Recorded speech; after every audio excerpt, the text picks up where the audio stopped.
Hi, good morning. My name is Youjeong Kim, and I am giving the private practice perspective during the pandemic.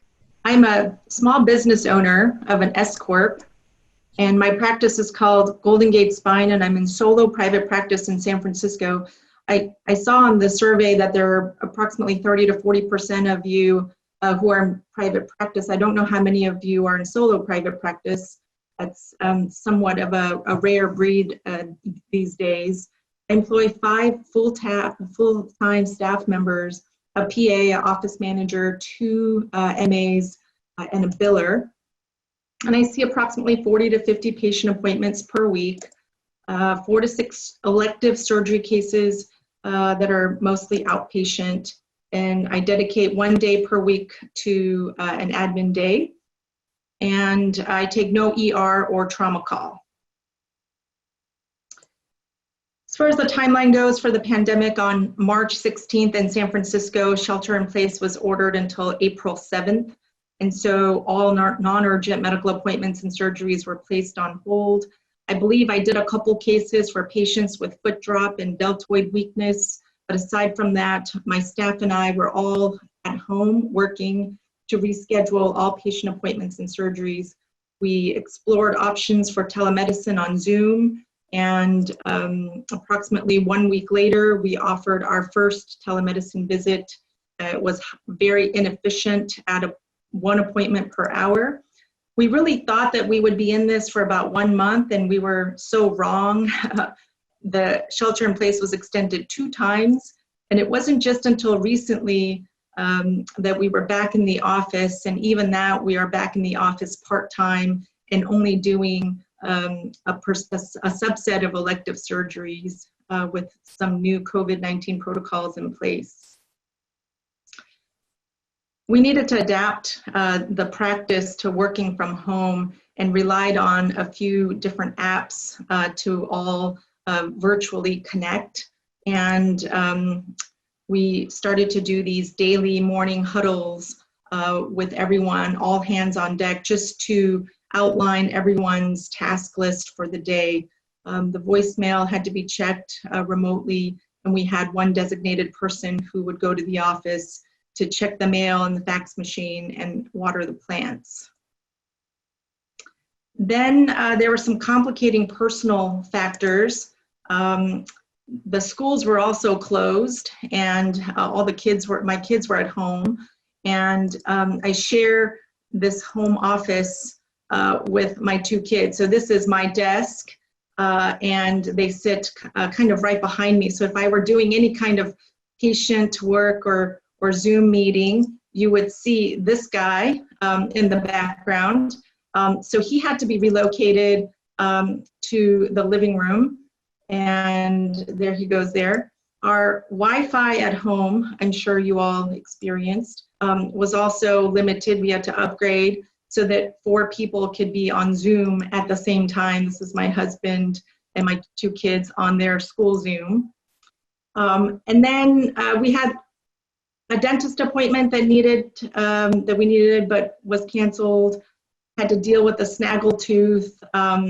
So that was complicating things. I think we could all probably finish this sentence. I love spending more time with my family during the pandemic, but ...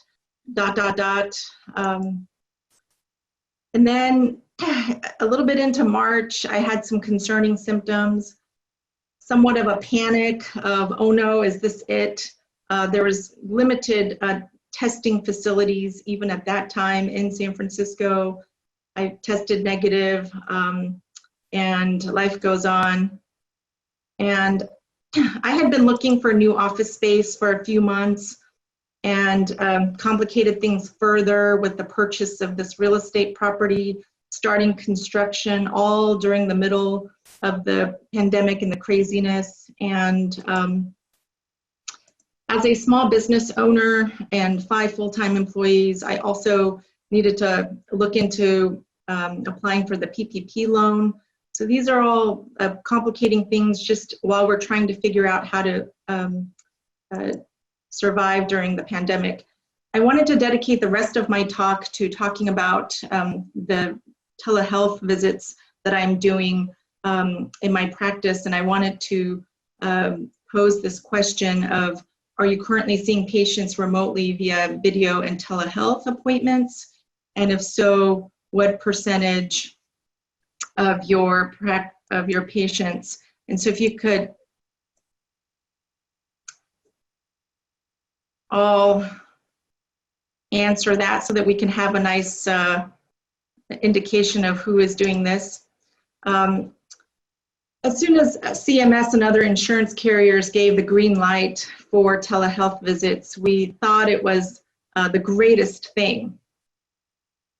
And, you know, that we could see patients from home. And, but what we found was that it was more complicated and time consuming for each patient encounter. And what happened in person at the front desk when a patient checks in, that could take a few seconds, took a lot longer when we were trying to do this remotely. So this is our method right now, and we're still tweaking it. But when a patient indicates that they want to schedule an appointment, it is mostly communicated by email or phone.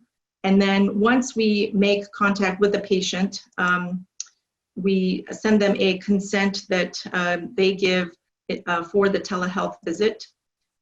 Then they need to return the new patient paperwork as well as their insurance information and a picture of their ID. And then we have to verify that we have their imaging studies, either that we're able to log on to the imaging facility, or they have to physically mail us their CD so that we have it. Then we end up doing a Zoom test to see if they are capable of doing the telehealth so that we're not dealing with IT issues at the time of the appointment. And then once they pass all these things, they are scheduled and confirmed. On the day of the appointment, my medical assistant then sends the Zoom meeting link to the patient and to the provider, me and the PA. 5 minutes prior to the appointment, the MA hosts the session. Then the patient joins the meeting. You have to collect the copay and then confirm insurance and pharmacy. And then my MA sends me a little text because I'm at home saying that the patient is roomed and stays on mute to scribe the visit, the appointment. After the appointment, my medical assistant will need to follow up with an email and send any prescriptions. And what would just take minutes in the office is yet another round of communication with the patient. So here's a typical screenshot of a telemedicine patient appointment with my MA on mute and scribing. This is a patient, and then I'm seen there. And then one of the things that we thought was really great with Zoom was you could do a screen share, and I could review the MRI with the patient. And so I wanted to share some challenges. What we thought was going to be this greatest thing ended up posing to be quite laborious for my medical assistant, with all of these little things that they needed to do before the appointment and after the appointment. Punctuality and timing was paramount. Any sort of delay in a clinical office appointment was magnified when we were trying to stay on schedule with the Zoom meetings. We had to work out some security and privacy issues. Of course, the physical exam is limited, and the access to imaging studies, especially if it was a CD type of MRI, needed to be mailed or dropped off, and then I had to go to the office and pick it up. And this is just some common, I wanted to say, annoying Zoom issues with the virtual background. My patients would step in and out, and parts of their bodies would disappear. There would just be very casual because everyone's at home, so they're eating and drinking during the appointment. The lighting was terrible. And we tried to encourage the use of a laptop or a computer because the phone was just not positioned well. There was lots of interruptions with pets and kids and phone calls. So after all this, you know, I firmly believe that telemedicine appointments are here to stay. But we really like in-person appointments better.